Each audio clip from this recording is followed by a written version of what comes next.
우리 이 시간 함께 우리의 아버지, 우리의 주인, 우리의 왕, 우리의 영원하신 하나님, 그분 앞에 신령과 진정으로 정성으로 예배드리기를 원합니다. 이 시간 함께 먼저 기도할 때에 여러분의 죄를 자복하고 오늘 예배에 하나님의 신령한 은혜가 있기를, 그리고 하나님께서 온전히 우리 예배를 받아주시기를 다 함께 기도하며 나아가겠습니다. 다 함께 기도하겠습니다.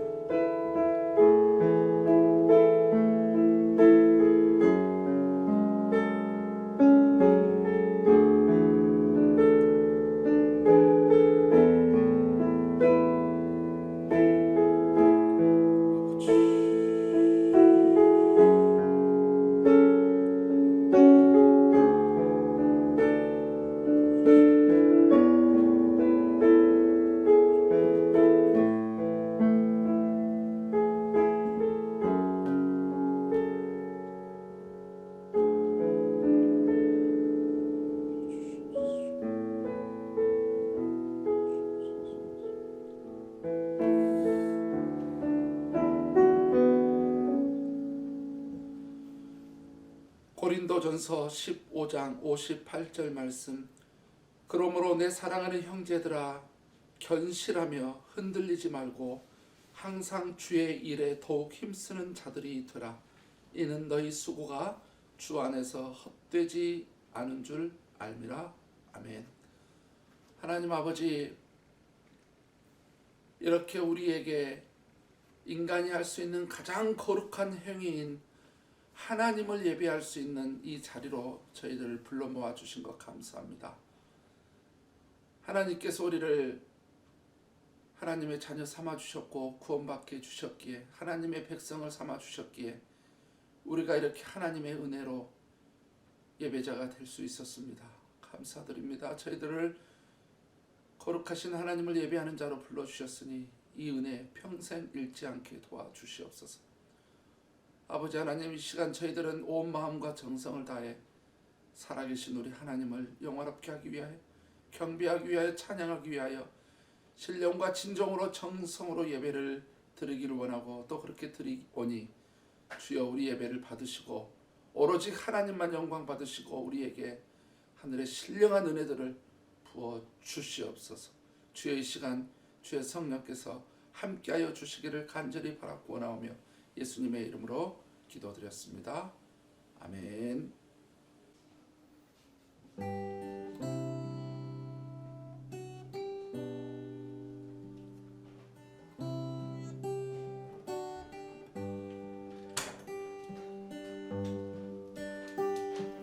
빈들의 마른 풀같이 시들은 나의 영혼,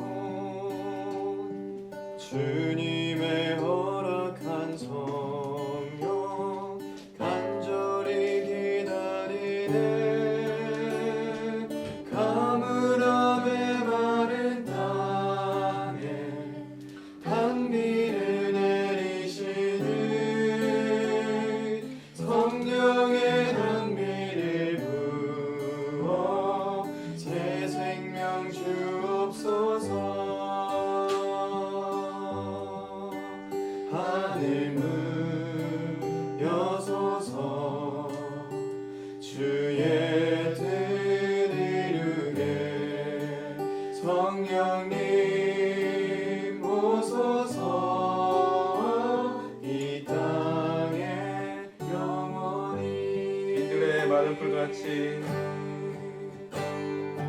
빈들의 마른 풀같이 시들은 나의 영혼, 주님의 허락한 성령 간절히 기다리네. 가물함의 마른 땅에 단비를 내리시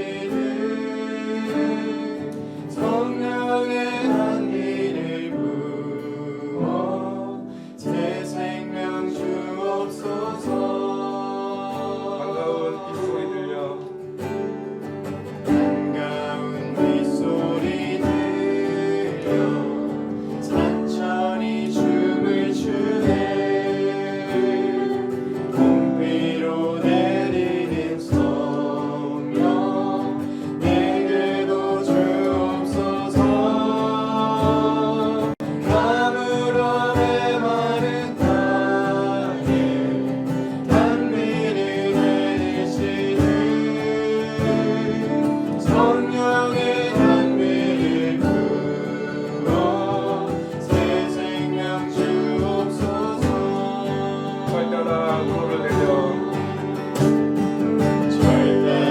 절단으로를 내려 조목이 무성하니 갈급한 내 심령 위에 성령을 부소서 가물함에 많은 땅에 단미를 내리시고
기뻐하며 함께 기뻐하며 함께 노래 부르니 소리 높여 할렐루야 부르니 주님 앞에 나와 찬양 드리며 우리 주님과 함께 기뻐하리라. 나의 창조자 나의 창조자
하나님 아버지,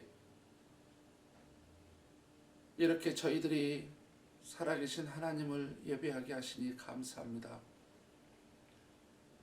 아버지, 우리가 순간순간 매일매일 우리 평생에 하나님을 온전히 정성을 다하여 전심으로 신령과 진정으로 예배하는 자들이 평생 영원히 될 수 있도록 주여 저희들의 마음과 삶과 신앙을 붙들어 주시옵소서.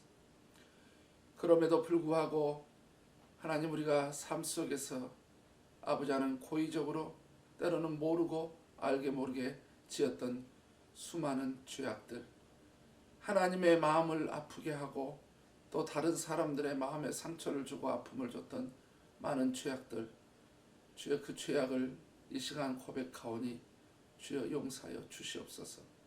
늘 하나님 앞에서 거룩하고 진실되고 하나님이 기뻐하는 삶을 살아야 되는데 그렇지 못한 우리의 연약함을 용서하여 주시고, 이 시간 저희들은 그리스도 예수의 피를 의지하고 또한 은혜의 보좌 앞에 담대히 나왔사오니 주여 우리의 연약한 모습은 감추시고 예수 그리스도로 인하여 우리를 받아 주시옵소서.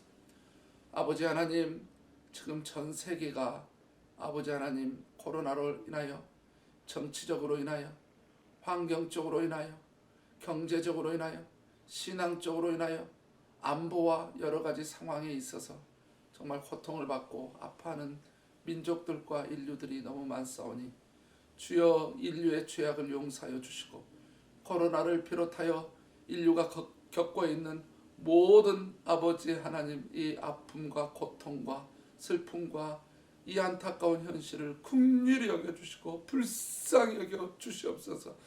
하나님만이 하실 수 있고 하나님만이 하셔야만이 이 모든 문제가 해결될 줄 우리가 너무나 잘 알고 있사오니 주여 긍휼히 여겨주시옵소서. 불쌍히 여겨주시옵소서.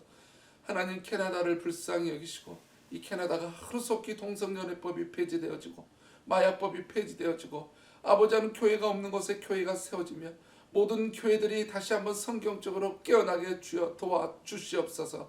아버지, 캐나다의 모든 코로나 문제가 해결되게 도와주시고 BC주 비롯하여 빅토리아 이르기까지 하나님의 은혜가 넘치기를 원하고, 특별히 빅토리아가 아버지 하나님 캐나다 천역의 영적 부흥을 주도하는 아버지 하나님 도시가 되기 위하여 아버지 하나님 이곳에 있는 모든 교회들을 깨어나게 도와주시고 아버지 하나님 열방마다 민족마다 신앙 공동체가 세워지게 도와주시옵소서. 한인 교회들을 축복하시고 아버지 빅토리아에 있는 2,500여 명이 되는 한인들이 정말 예수 그리스도를 아버지 하나님 알게 하시고 그들이 주님 앞에 돌아오게 하시고 주님을 섬기게 하는데 우리 한인 교회들이 쓰임 받을 수 있도록 5 한인 교회들에게도 은혜 위에 은혜를 베풀어 주시옵소서. 아버지 하나님, 늘 하나님께서 우리 양무리 교회와 함께 해주신 것 감사합니다.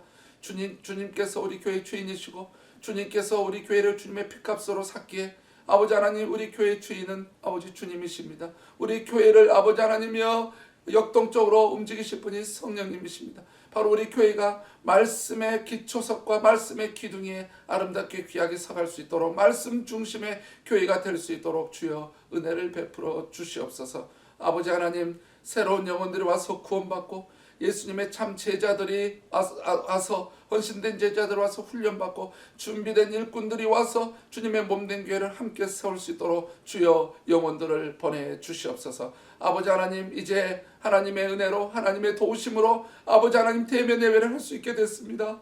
아버지의 은혜입니다. 아버지께서 하셨습니다. 감사드립니다. 또한 사니치 교회에서 우리 교회로 하여금 다시 예배를 드릴 수 있도록 아버지 13일부터 다시 예배를 드릴 수 있도록 허락해 주셨습니다. 아버지, 정말 주님의 은혜이고 그 교회에 아버지 하나님 정말 그 은혜를 베푸는 그 교회를 인하여 감사를 드립니다.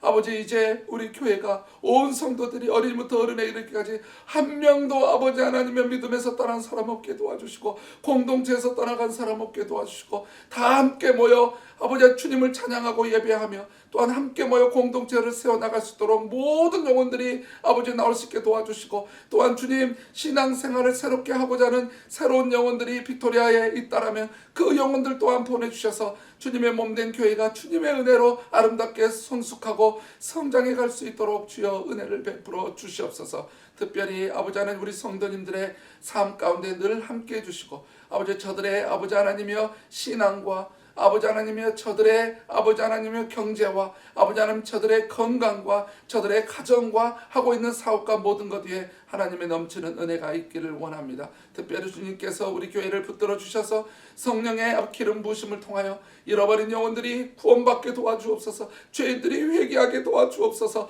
낙심자들이 회복될 수 있게 도와주옵소서. 우리 모든 성도들이 올해의 표에 맞춰서 아버지 하나님의 모든 전인적인 분야의 성숙을 경험하는 귀한 한 해가 될 수 있도록 또한 은혜를 베풀어 주시옵소서. 늘 교회를 위해서 아버지 하나님 기도하며 또한 헌신하며 예수고 수고하는 모든 그 손길들 위해 하나님께서 늘 함께하여 주시고 아버지 하나님 오늘도 저희들이 이렇게 예배를 주님 앞에 드리오니 우리 모든 예배가 하나님 앞에 온전히 영광되고 정말 하나님만 존귀하게 되는 귀한 예배가 되기를 원하오니 우리 예배를 받으시고 성령께서 우리 가운데 임재하셔서 우리 모두를 어루만져 주시옵소서. 또한 아버지 하나님 이어지는 주일학교 예배 가운데도 주의 성령께서 함께하여 주시기를 간절히 바라고 나오며 예수 그리스도 이름으로 기도드렸습니다. 아멘.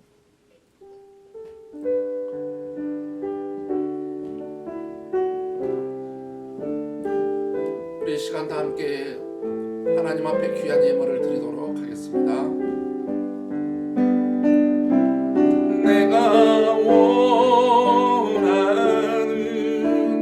한 가지 주님의 기쁨이 되는 것 내가 원하는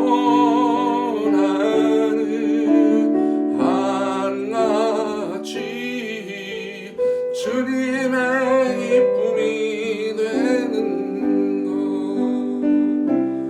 내가 원하는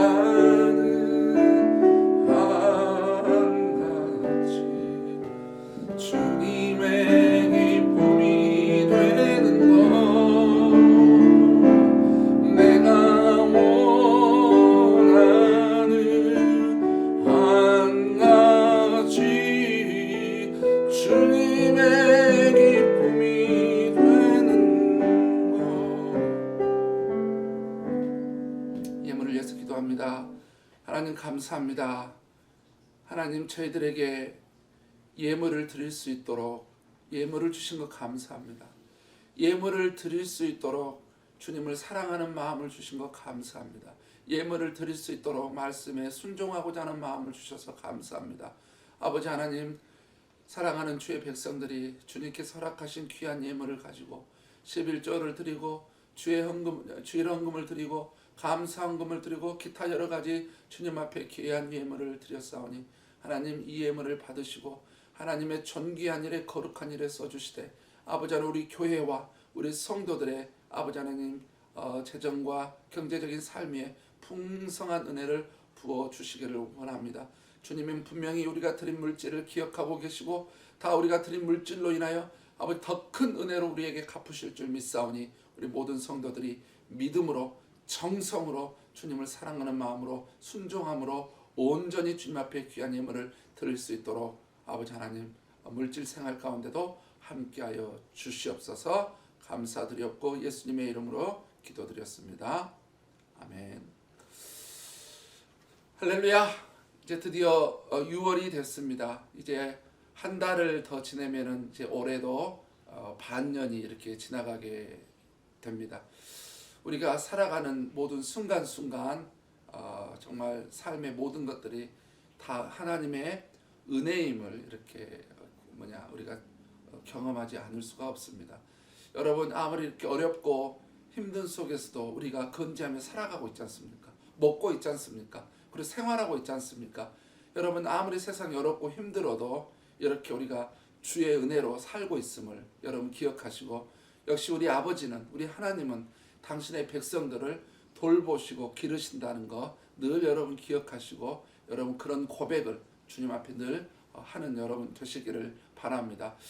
여러분 이제 날도 많이 좋아졌고 이제 본격적으로 여름이 다가오는 것 같습니다.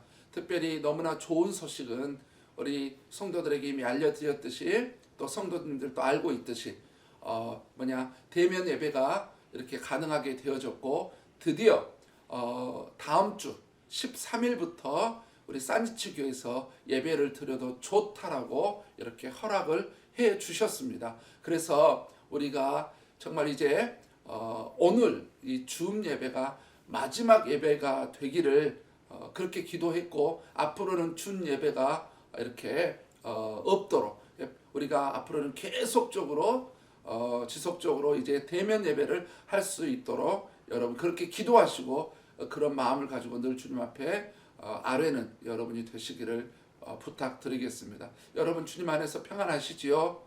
주님 안에서 잘 지내고 계신 줄 믿습니다.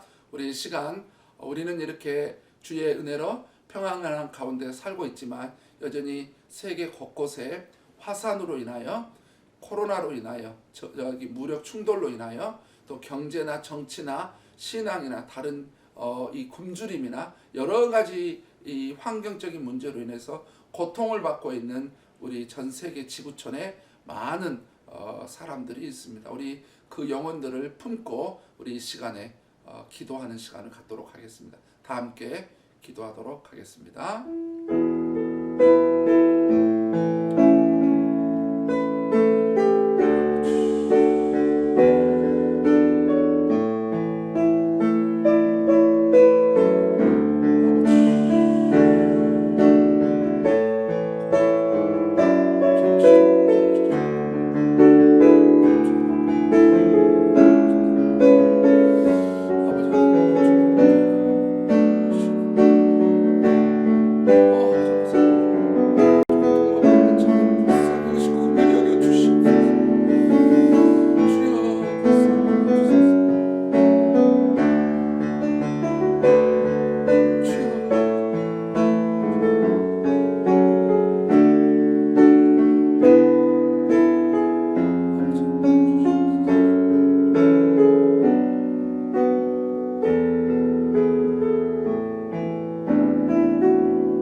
아멘. 우리 이 시간 다 함께 말씀 듣기 전에 찬양 한 곡 부르시도록 하겠습니다. 하나님의 사랑을 사모하는 자 찬양 부르십니다.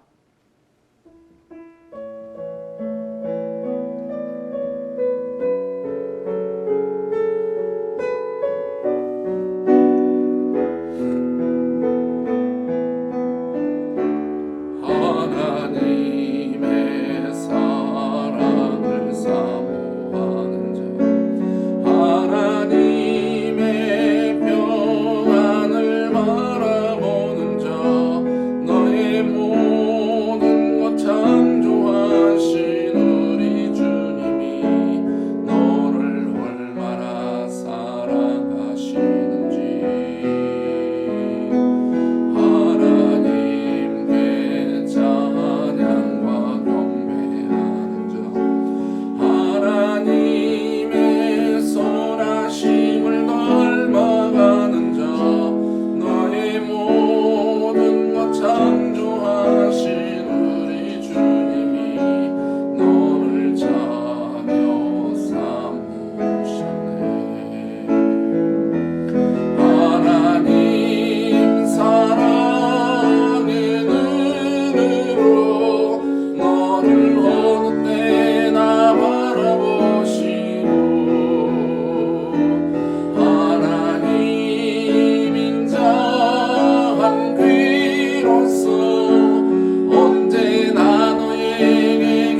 우리 시간 다 함께 하나님 말씀 우리 보도록 하겠습니다. 오늘 저희가 함께 나눌 말씀은 느헤미야 1장이 되겠습니다. 느헤미야 1장입니다.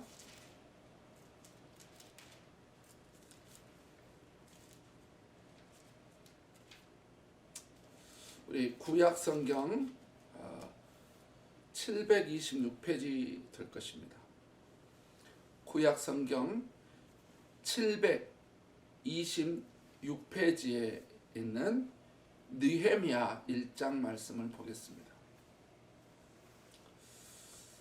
오늘 저희가 함께 나눌 말씀은 느헤미야 1장 1절로 11절까지 말씀입니다. 느헤미야 1장 1절로 11절 말씀 제가 읽어드리도록 하겠습니다. 하가랴의 아들 느헤미야의 말이라. 아닥사스다 왕 제20년 기슬월에 내가 수상궁에 있는데 내 형제들 가운데 하나인 하나니가 두어 사람과 함께 유다에서 내게 이를 얻기로 내가 그 사로잡힘을 면하고 남아있는 유다와 예루살렘 사람들의 형편을 물은즉 그들이 내게 이르되 사로잡힘을 면하고 남아있는 자들이 그 지방 거기에서 큰 환난을 당하고 능욕을 받으며 예루살렘 성은 허물어지고 성문들은 불탔다 하는지라. 내가 이 말을 듣고 앉아서 울고 수일 동안 슬퍼하며 하늘의 하나님 앞에 금식하며 기도하여 이르되 하늘의 하나님 여호와 크고 두려우신 하나님이여 주를 사랑하고 주의 계명을 지키는 자에게 언약을 지키시며 긍휼을 베푸시는 주여 간구하나이다. 이제 종이 주의 종들인 이스라엘 자손을 위하여 주야로 기도하오며 우리 이스라엘 자손이 주께 범죄한 죄들을 자백하오니 주는 귀를 기울이시며 눈을 여시사 종의 기도를 들으시옵소서. 나와 내 아버지의 집이 범죄하여 주를 향하여 크게 악을 행하여 주께서 주의 종 모세에게 명령하신 계명과 율례와 규례를 지키지 아니하였나이다. 옛적에 주께서 주의 종 모세에게 명령하여 이르시되 만일 너희가 범죄하면 내가 너희를 여러 나라 가운데에 흩을 것이요 만일 내게로 돌아와 내 계명을 지켜 행하면 너희 쫓긴 자가 하늘 끝에 있을지라도 내가 거기서부터 그들을 모아 내 이름을 두려고 택한 곳에 돌아오게 하리라 하신 말씀을 이제 청하건대 기억하옵소서. 이들은 주께서 일찍이 큰 권능과 강한 손으로 구속하신 주의 종들이요 주의 백성이니이다. 주여 구하오니 귀를 기울이사 종의 기도와 주의 이름을 경외하기를 기뻐하는 종들의 기도를 들으시고 오늘 종이 형통하여 이 사람 앞에서 은혜를 입게 하옵소서 하였나니 그때 내가 왕의 술관원이 되었느니라. 아멘. 저는 오늘 본문 말씀을 통해서 왜 하나님은 느헤미야를 쓰셨을까? 왜 하나님은 느헤미야를 쓰셨을까라고 하는 제목으로 함께 말씀을 나누겠습니다. 기도하고 시작합니다. 아버지 하나님 감사합니다. 오늘도 주의 백성들이 주님 앞에 모여 이제 주의 음성을 듣는 시간입니다. 우리의 기도와 우리의 마음과 우리의 헌신과 우리의 몸과 우리의 예물과 우리의 죄의 고백과 모든 것을 받아주신 아버지 하나님, 이제 주의 종들이 주님 앞에서 주의 말씀을 듣기를 원하며 주의 뜻을 알기를 원하오니 이 시간 주의 성령께서 함께 해주시고 성령의 기름 부으심을 통하여 말씀을 전하는 자나 듣는 우리 모두가 말씀을 옳게 전하고 말씀을 옳게 깨달아서 하나님의 뜻을 발견하고 하나님의 음성을 듣고 하나님을 만나는 귀한 시간이 될 수 있도록 주의 성령께서 함께하여 주시옵소서. 예수님의 이름으로 기도드렸습니다. 아멘.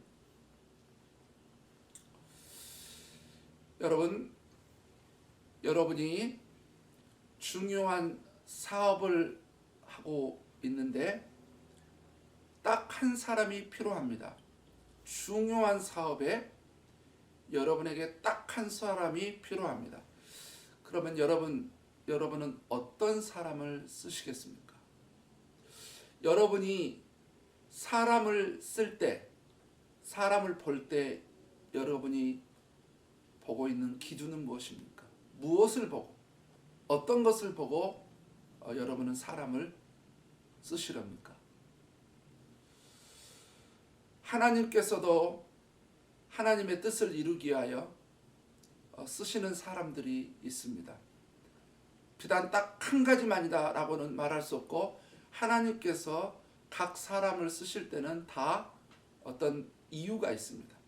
어떤 쓰임받게 되는 원인이 있게 된다는 것이지요. 오늘 본문의 내용을 여러분들이 잘 이해하기 위해서 배경과 여러 가지 상황들에 대하여 제가 몇 가지 설명을 드리도록 하겠습니다. 때는 BC 445년입니다. 장소는 페르시아 제국의 수상궁인데요.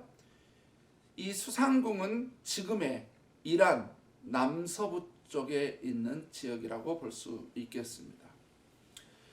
페르시아 왕국의 유대인 관료로서 느헤미야라고 하는 사람이 있었습니다. 그의 이름의 뜻은 하나님이 위로하신다라고 하는 뜻을 가지고 있고요.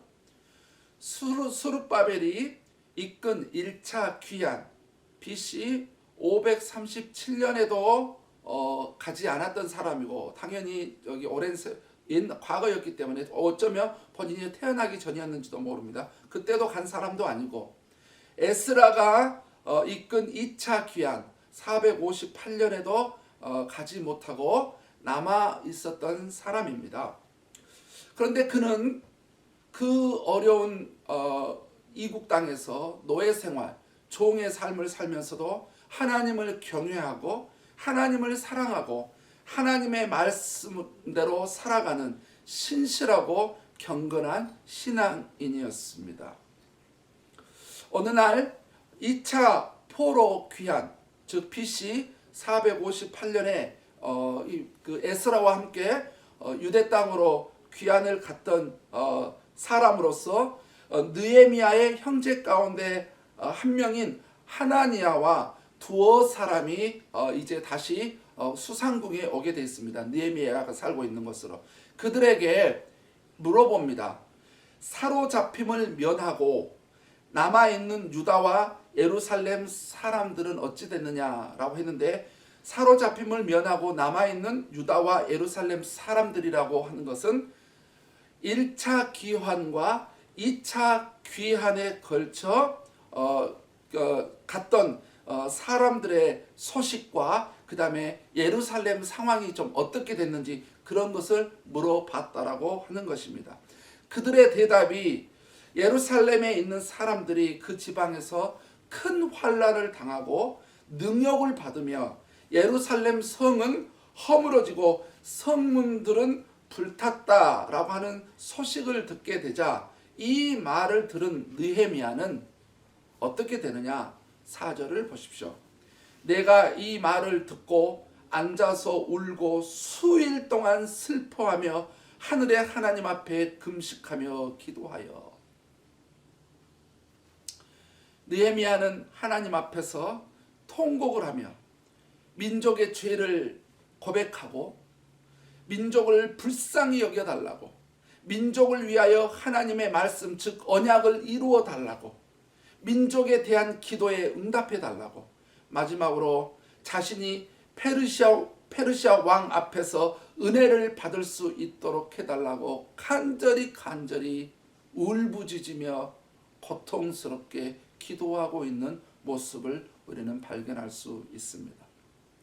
그 이후에 기도 응답으로 페르시아 왕의 도움을 통해 그는 이듬해 BC 444년에 페르시아 지역에 사는 유대인들을 예루살렘으로 귀환시키는 세 번째 사람으로서 귀중한 사역을 했을 뿐만 아니라 무너졌던 예루살렘 성벽과 문들을 52일 만에, 고작 52일 만에 모두 재건하는 기적의 역사를 쓰게 된 사람이기도 합니다. 근데 저는 여기서 질문 하나를 해보고 싶습니다. 처음에 제가 설교를 시작할 때 했던 질문과 엇비슷합니다. 여러분, 왜 하나님은 느헤미야를 쓰셨을까요? 왜 하나님은 느헤미야를 쓰셨을까요? 그는 스룹바벨처럼 왕가의 집안의 사람도 아니고 에스라처럼 제사장 가문도 아닌데 그저 평민이고 평범한 사람인데 왜 하나님이 느헤미야를 쓰셨을까요? 뭐 성골, 진골 출신도 아니고 어쩌면 잡골 출신과 같은 이런 사람인데 왜 하나님은 느헤미야를 쓰셨을까 하는 문제인 것이죠. 우리 모두는 어쩌면 모든 그리스도인들은 하나님께 귀하게 또는 선한 일에 쓰임을 받고 싶어 할 것입니다. 오늘 우리는 본문 말씀을 통해서 왜 하나님께서 느헤미야를 쓰셨는지, 느헤미야가 하나님께 쓰임받게 된 그 이유를 세 가지를 살펴보려고 합니다. 왜 하나님은 느헤미야를 쓰셨을까? 첫 번째, 그는 자신의 삶에 안주하지 않았습니다. 그의 집안은 바벨론이 605년부터 586년에 걸쳐서 세 차례나 유다를 침공해서 대부분의 사람들을 바벨론으로 사로잡아 갔을 때 그때 포로로 잡혀간 집안이었습니다. 그 이후 바벨론은 메대와 페르시아에 의해서 점령을 당했고 그 후에 메대도 페르시아의 점령을 당했기에 페르시아는 전 세계적으로 그때 당시 가장 강력한 나라로서 세계를 지배하고 있었습니다. 그리스의 알렉산더가 등장하기 전까지 말이죠. 바벨론으로 사로잡혀와 이국 땅에서 150여 년이 되었을 무렵 느헤미야 집안은 서서히 그 나라에서 정착을 했고 경제적인 여유도 생기고 그 나라의 교육의 혜택을 잘 받아 드디어 느헤미야는 본문에 등장한 페르시아 아닥사스다 왕을 모시는 관료가 되었습니다. 공무원이 된 것이지요. 포로로 잡혀간 모든 유대인들의 부러움의 대상이 되었을 것입니다. 포로에서 한 나라의 관료가 되다니 기적과 같은 삶이었을 것입니다. 놀라운 일이었죠. 아무나 이룰 수 없는 엄청난 꿈을 이룬 것이었을 것입니다. 어쩌면은 정말 럭키한 인생이다라고 그들은 생각했을 것입니다. 우리가 이런 상황이었으면 고생 끝, 행복 시작. 이제는 우리도 그 다음에 나도 성공했으니 우리 집안도 성공했으니 마음껏 누리고 살자, 편안하게 즐겁게 살자, 떵떵거리며 살자라고 했을 것입니다. 그러나 느헤미야는 그렇지 않았습니다. 2절부터 4절을 다시 한번 읽어보겠습니다. 제가 읽습니다. 내 형제들 가운데 하나인 하나니아가 두어 사람과 함께 유다에서 내게 이르렀기로 내가 그 사로잡힘을 면하고 남아있는 유다와 예루살렘 사람들의 형편을 물은즉 그들이 내게 이르되 사로잡힘을 면하고 남아있는 자들이 그 지방 거기에서 큰 환난을 당하고 능욕을 받으며 예루살렘 성은 허물어지고 성문들은 불탔다 하는지라 내가 이 말을 듣고 앉아서 울고 수일 동안 슬퍼하며 하늘의 하나님 앞에 금식하며 기도하여. 오늘 말씀을 자세히 관찰해 보시기 바랍니다. 느헤미야의 몸과 마음이 보이십니까? 느헤미야의 몸과 마음 보이시나요? 그는 비록 몸은 페르시아 왕궁에서 관료로서 나름 안정되고 보장된 편안한 삶을 살고 있지만 그의 마음은 예루살렘에 있습니다. 하나님의 성전에 있습니다. 하나님의 백성들에게 있습니다. 느헤미야가 항상 궁금해하는 것은 무엇이었을까요? 느헤미야의 초미의 관심사는 무엇이었을까요? 느헤미야의 심장을 뛰게 하는 것은 무엇이었을까요? 느헤미야를 편하게 잠들지 못하게 하는 것이 도대체 무엇이었을까요? 느헤미야를 슬프게 한 것은 무엇이었을까요? 느헤미야로 하여금 눈물나게 애통하게 금식하게 기도하는 것이 무엇이었을까요? 5절을 보십시오. 5절 이르되 하늘의 하나님 여호와 크고 두려우신 하나님이여 주를 사랑하고 주의 계명을 지키는 자에게 언약을 지키시며 긍휼을 베푸시는 주여 간구하나이다. 그는 하나님을 너무나 사랑했고 하나님의 말씀을 지키고 살았을 뿐만 아니라 하나님과 하나님의 백성들과 하나님의 성전에 대한 열망 때문에 하나님과 하나님의 백성들과 그 다음에 하나님의 성전에 대한 또는 예루살렘 성에 대한 그 열망 때문에 현실의 삶에 절대로 안주할 수 없었던 것입니다.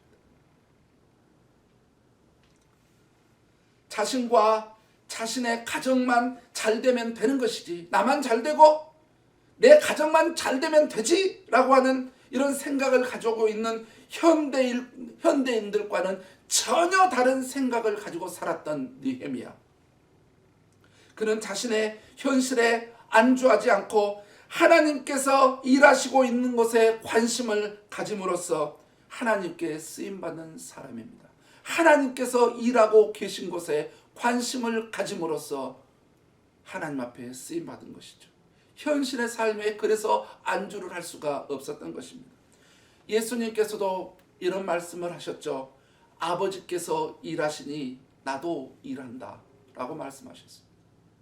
아버지께서 일하는 그곳, 아버지께서 관심을 가지고 있는 그것, 우리 하나님 아버지께서 하고 있는 그것에 대하여 우리 주님은 보셨기 때문에, 아셨기 때문에 주님은 절대로 현실의 삶에 안주할 수가 없었고, 그 아버지께서 일하는 그곳에서 그것을 보면서 예수 그리스도께서도 함께 일하시는, 현실의 삶에 절대 안주하지 않으셨던 아버지께서 일하시니 나도 일한다라고 하는 그 예수님의 모습, 이게 바로 느헤미야의 모습이고 더 나아가 우리의 모습이 되어야 될 줄 믿습니다.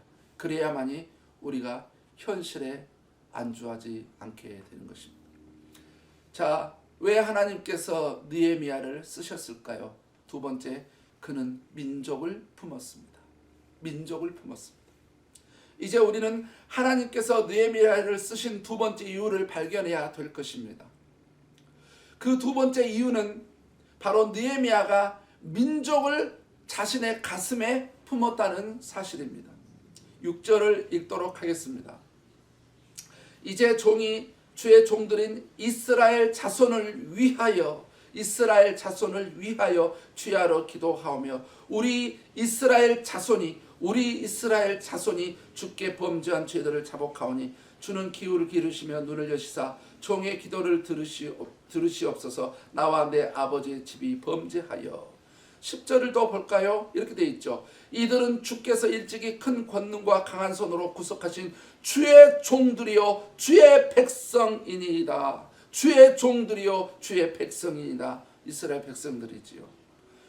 2절과 3절에서도 언급되었듯이 느헤미야의 최고의 관심, 즉 느헤미야의 마음속 깊은 곳에 자리 잡고 있는 것, 아니 어쩌면 느헤미야의 온 마음을 사로잡고 있는 것이 있었다라면 바로 그것은 이스라엘 민족이었습니다. 이스라엘 민족이었어요. 그는 민족을 품은 사람입니다. 민족을 품은 사람이에요. 우리는 하나님께 귀하게 쓰임받는 느헤미야와 같은 사람들 앞에서 우리 자신을 돌아보고 살펴보고 성찰해 봐야 된다고 생각합니다. 우리 마음에는 무엇이 있을까요?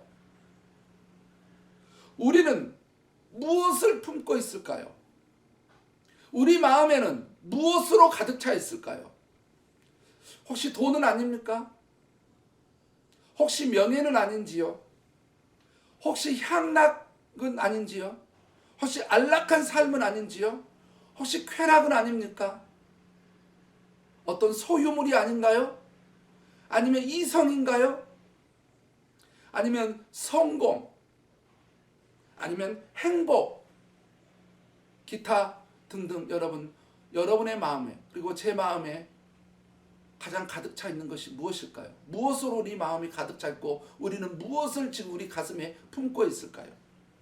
우리 마음을 현미경으로 들여다본다면 무엇이 보일까요? 우리 마음을 해부를 한다면 도대체 무엇이 나올까요? 이 질문에 대한 대답은 본인 자신이 가장 잘 알고 있을 거라고 생각이 되어집니다. 느헤미야가 민족을 마음에 품었다는 증거가 무엇입니까? 그는 민족을 늘 궁금해했습니다. 늘 관심을 가지고 있었지요. 그는 민족 때문에 슬퍼하고 있습니다. 그는 민족을 놓고 기도하고 있지요. 그는 민족을 위해 일을 하고 싶어 합니다. 쓰임 받고 싶어 합니다. 나는 여기서 이렇게 어려움없이 사는데 내 백성들은 환난을 당하고 능욕을 받다니, 성벽이 무너지고 성문이 불탔으면 주변 나라들에게 내 백성이 공격을 받을 텐데 그들은 하루하루 얼마나 힘들게 그 다음에 어렵게 두렵게 살아가고 있을까? 느헤미야는 몸은 편하지만 마음은 절대로 편할 수가 없었습니다. 왜요? 자기 민족 때문에 그랬던 것입니다. 이러한 느헤미야를 통해 우리는 우리의 마음에 무엇이 있는지를 알 수 있습니다. 우리의 관심사는 무엇일까요? 우리는 무엇 때문에 슬퍼할까요? 우리는 무엇을 위해 기도하고 있습니까? 우리는 무엇을 하고 싶은가요? 바로 그것이 우리의 마음에 무엇이 있냐는 것을 보여주고 있는 겁니다. 우리의 관심사, 우리가 슬퍼하고 있는 것, 그 다음에 우리가 기도하고 있는 것, 그 다음에 우리가 하고 싶어하는 것, 그게 우리 마음 안에 있는 것이죠. 느헤미야는 그것이 이스라엘 민족이었습니다. 예수님께서 이 세상에 사시는 동안 또한 지금도 천국에서 품고 있는 것은 무엇일까요? 바로 영혼이지요. 영혼입니다. 그래서 예수님께서 승천하실 때 지상 사명으로 제자들에게 뭐라 했습니까? 모든 족속을 제자를 삼으라. 모든 족속을.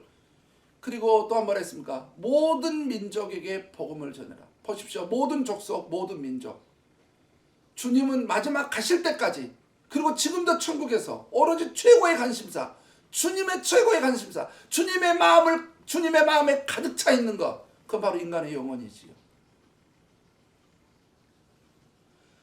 사도 바울은 항상 마음에 품고 있는 것이 바로 영혼 구령과 바로 교회였습니다.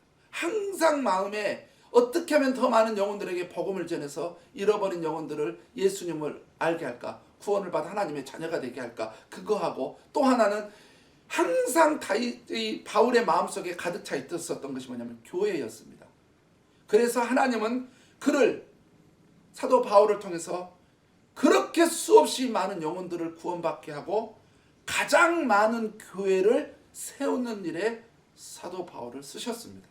왜냐? 그의 마음에 가득 차 있는 것이 영혼 구령이고 또한 교회였기 때문에 영혼 구령하는 일에, 교회를 세우는 일에 결국 하나님이 그를 쓰셨습니다.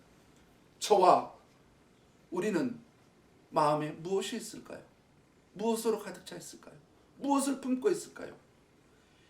느헤미야는 민족을 품은 사람이었습니다.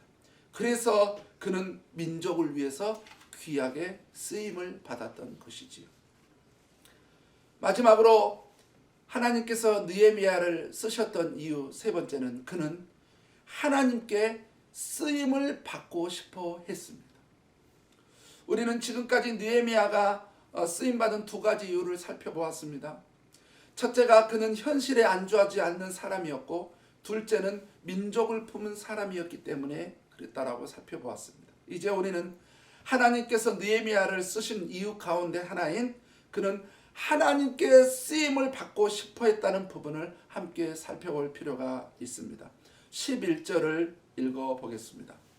주여 구하오니 귀를 기울이사 종의 기도와 주의 이름을 경외하기를 기뻐하는 종들의 기도를 들으시고 오늘 종이 형통하여 이 사람 앞에서 은혜를 입게 하옵소서 하였나니 그때에 내가 왕의 술관원이 되었느니라.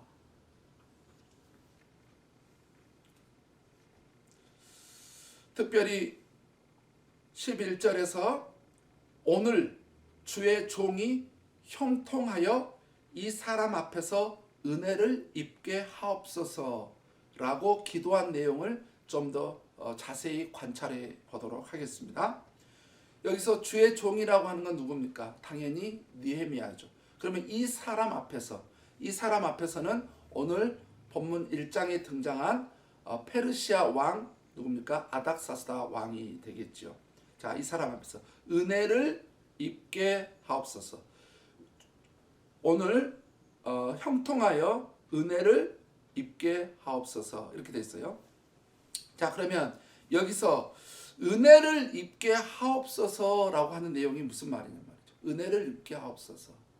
그리고 나서 이제 술관원이 되었느니라 그러는데 이게 이제 신학자들이 성경학자들이 보니까 이미 이 사람은 술관원이었을 때 이 글을 썼다라고 하는 이렇게 해석하는 사람이 있고 이때 술관원이 됐다. 기도 후에 여하튼 그 사람이 이미 술관원이었는지 그 다음에 그 이후에 술관원이 됐는지 그거는 우리가 분명하게 술관원이었다라고 하는 것은 사실이기 때문에 그 이전이었는지 후였는지는 큰 문제가 되지 않는 것 같습니다. 자, 그러면 은혜를 받게 하옵소서. 이 왕으로부터 내가 은혜를 받게 하옵소서라고 하는 이 부분은 뭐냐면은 2장에 있는 내용에서 그 사실을 알 수가 있거든요. 자, 이제 기도를 하고 나서 이제 여전히 이제 술관원이기 때문에 먼저 항상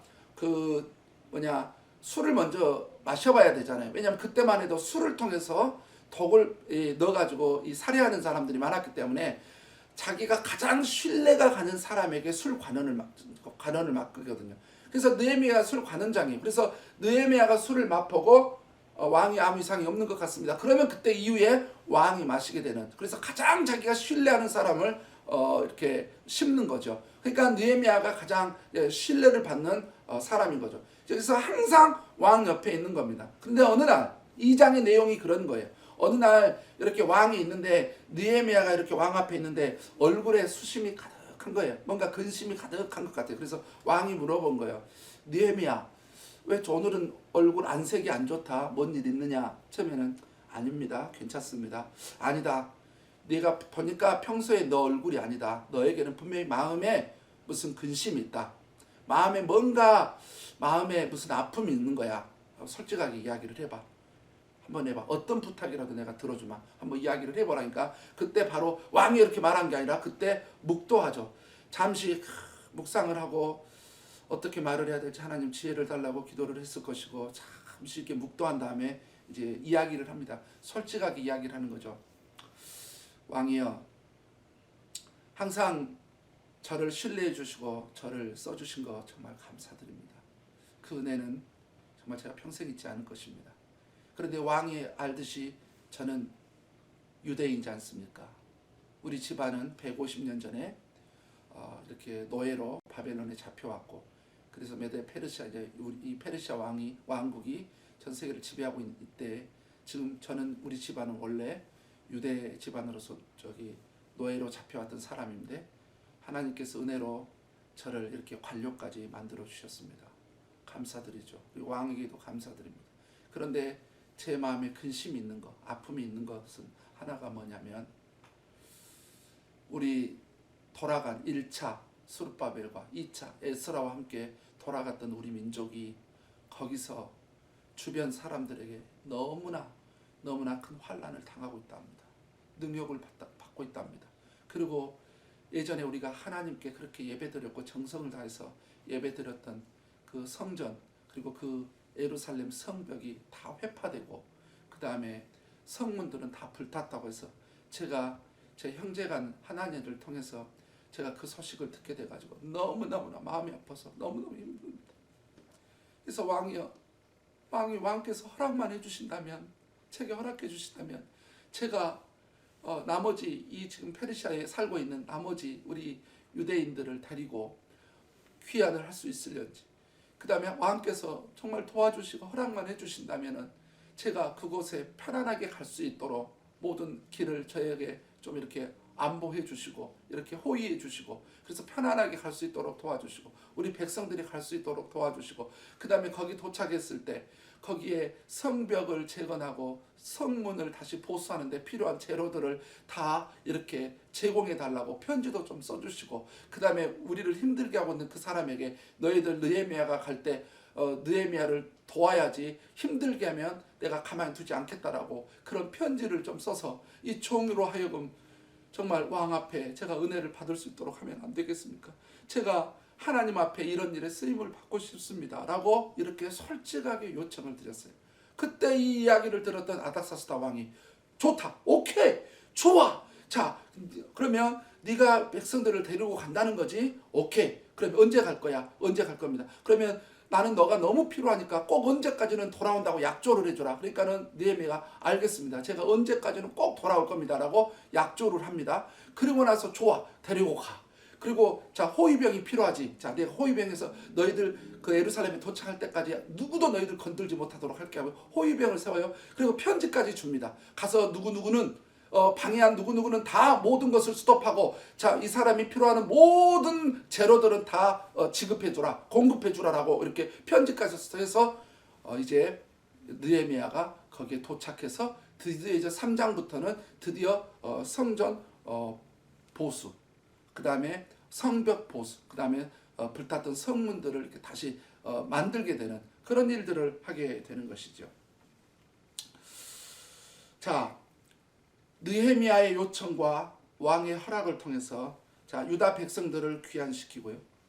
느헤미야가 그 다음에 성벽과 성문을 보수하는 일에 쓰임 받고 싶어했던 느헤미야. 그는 결국 52일 만에 그는 드디어 뭐냐면은 완전히 이 성벽을 보수를 하고 성문들을 모두 달게 되는데 고작 52일밖에 걸리지 않게 되는 겁니다. 그래서 그뿐만 아니죠. 저기 이스라엘 백성들을 귀환시키고 성벽과 성문을 보수할 뿐만 아니라 나중에는 에스라와 함께 어떤 일을 한지 아세요?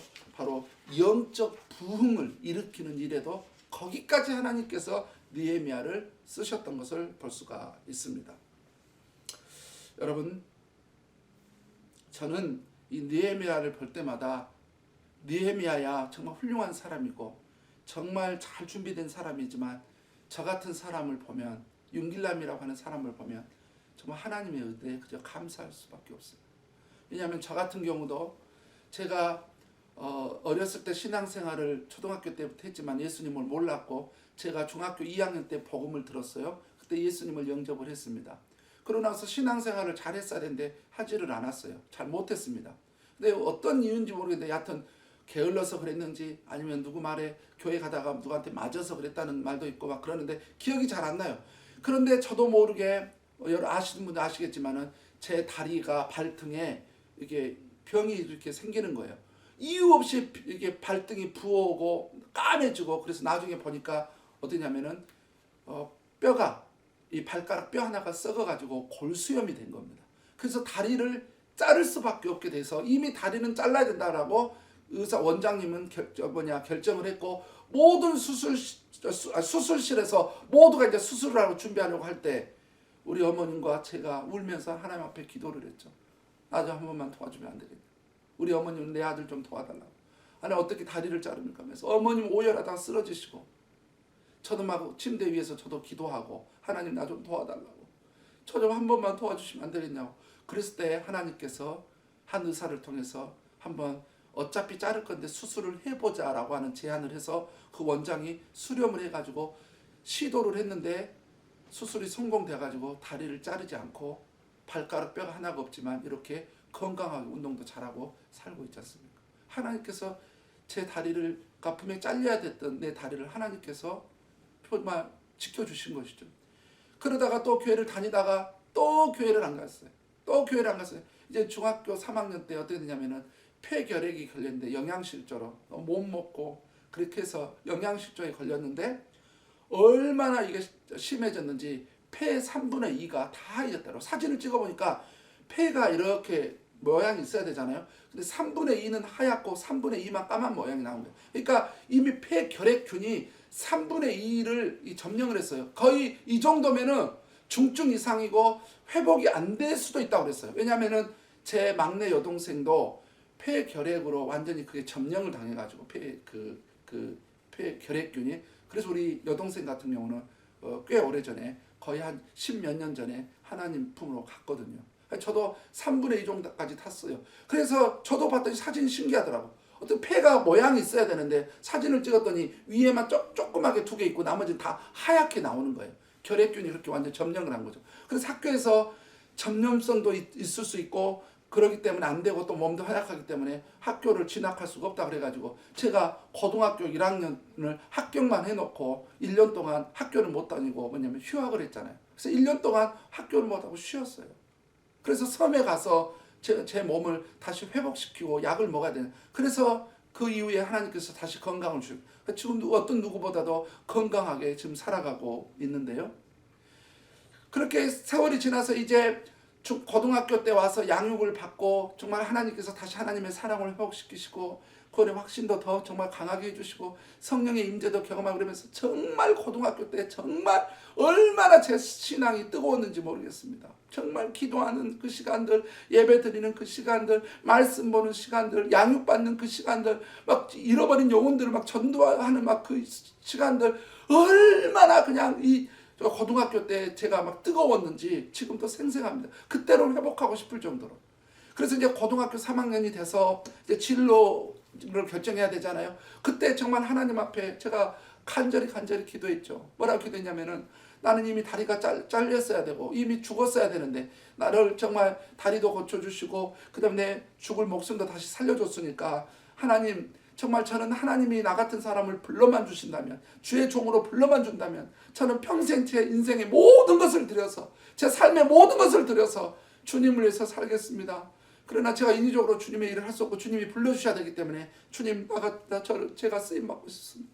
하나님 제가 쓰임받고 싶습니다. 하나님의 일에 쓰임받고 싶습니다 라고 간절히 기도를 하니까 드디어 고등학교 3학년 때 하나님께서 사도행전 9장 15절 말씀으로 이는 나의 택한 그릇이다.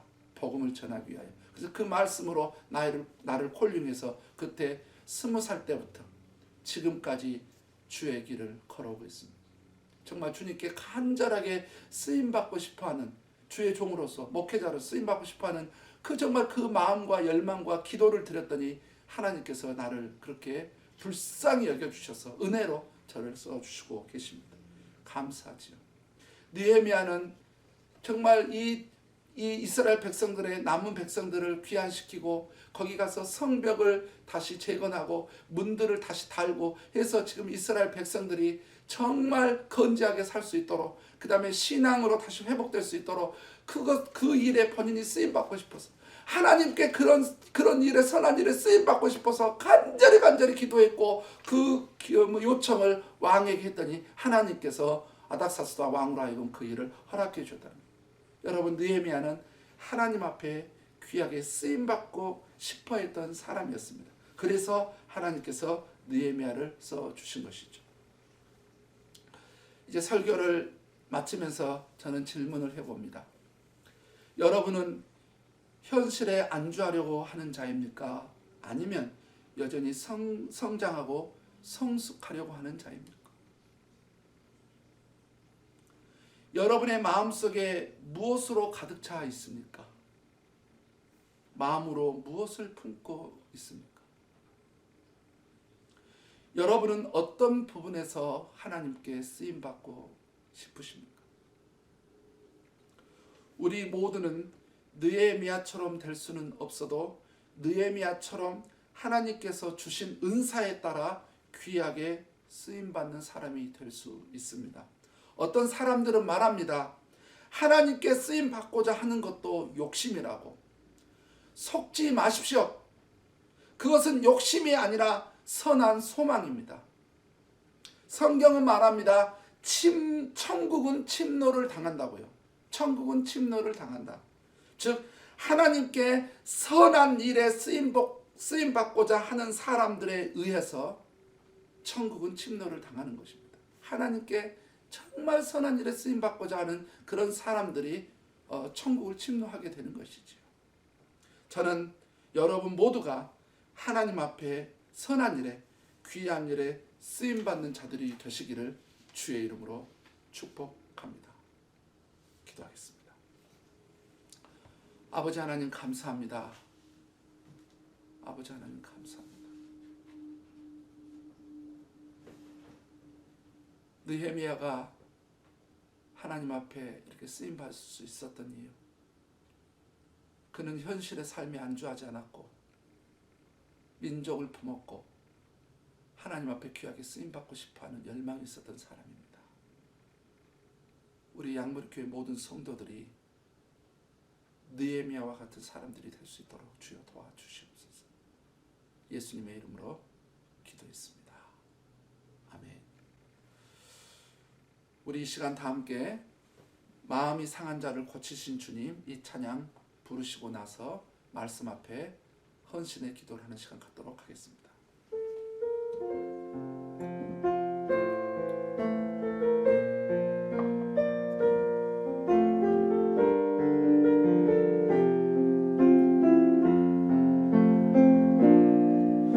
마음이 상한 자를 고치시는 주님, 하늘의 아버지 날 주관하소서.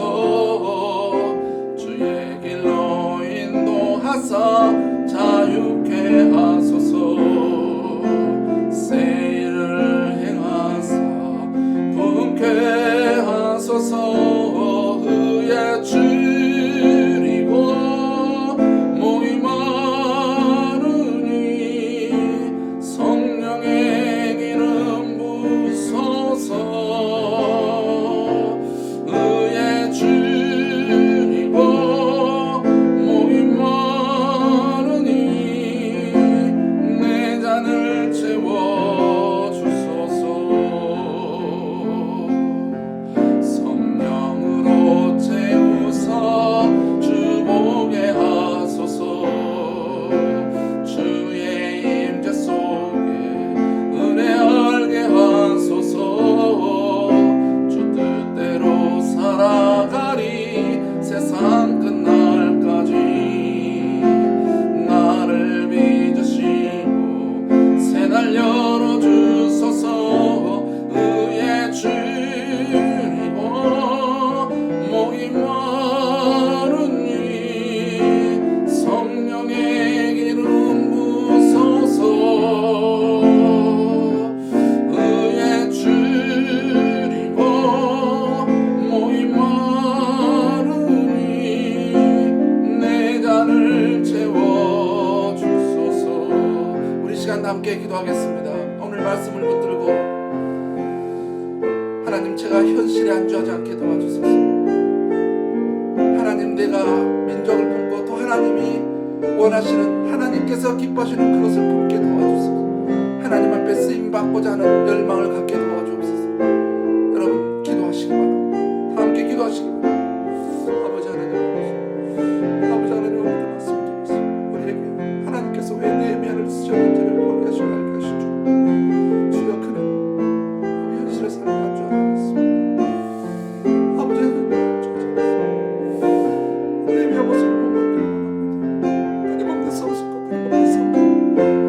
아버지 하나님, 정말 주님께서 어려우십니다. 아버지 하나님, 그런 민족을 보면서 아버지, 저는 무엇을, 아버지 하나님 무엇을 보만할까? 아버지 하나님, 늘 주님께서 하시고 주님께서 기뻐하시는 일이 무엇인지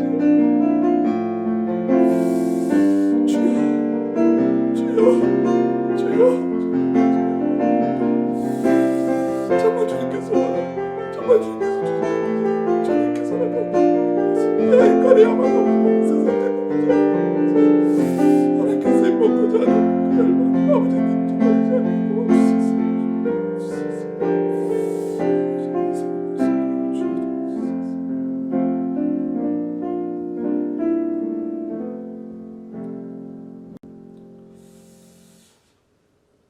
아멘. 이상으로 말씀 또 헌신의 시간 마치겠고요. 이제 교회 앞에 간단히 안내 말씀드립니다. 늘 우리 교회를 위해서 이렇게 헌신해 주시고 수고해 주시고 기도해 주는 성도님들 감사드립니다. 또 헌금으로도 적극적으로 참여해 주신 우리 성도님들께 감사를 드립니다. 우리 이제 다음 주 주일부터는 대면 예배를 드리기 때문에 그때는 여러분이 직접 헌금을 이렇게 드리시면 되겠습니다. 여러분 지금 이미 말씀드린 대로 이제 드디어 우리가 대면 예배를 할 수 있게 됐고요. 그 다음에 다음 주부터는 또 사니치 교회에서 예배를 드려도 좋다고 이렇게 허락해 주셨습니다. 우리 하나님께서 일하셨습니다. 하나님께 감사합니다. 하나님을 찬양합니다. 우리 하나님 앞에 영광의 박수를 돌려드리겠습니다. 감사합니다. 감사합니다. 우리 주님이 하셨습니다. 우리 돌아오는 주일부터 이제 대면 예배를 하게 됨에 따라서 중요한 말씀을 드리니까요. 잘 들으시기 바랍니다.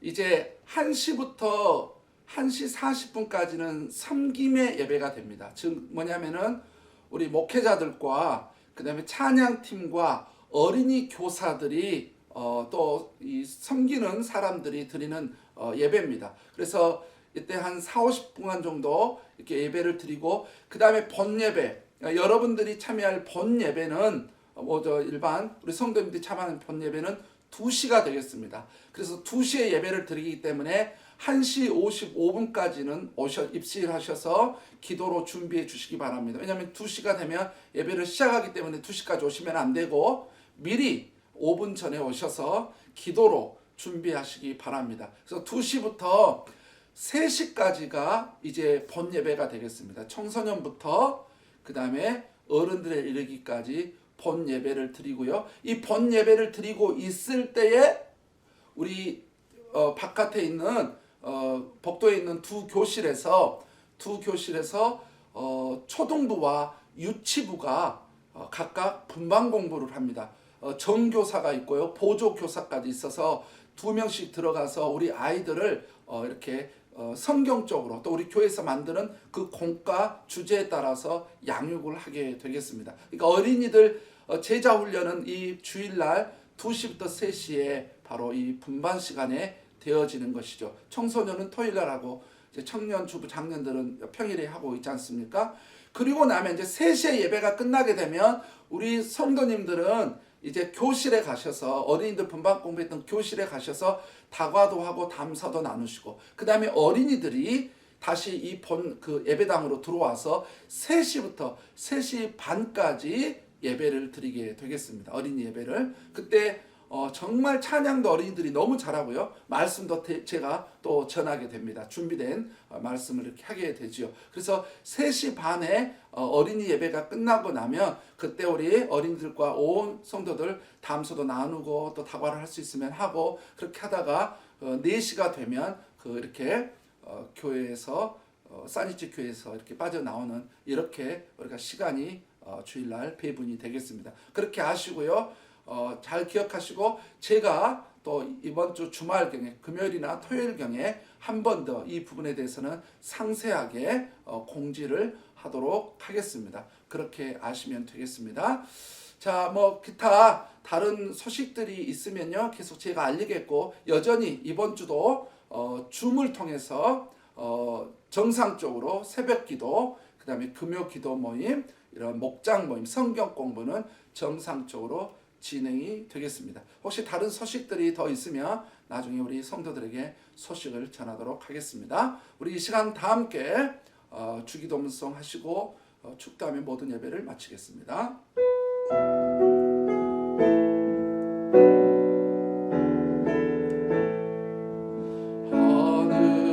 하늘에 계신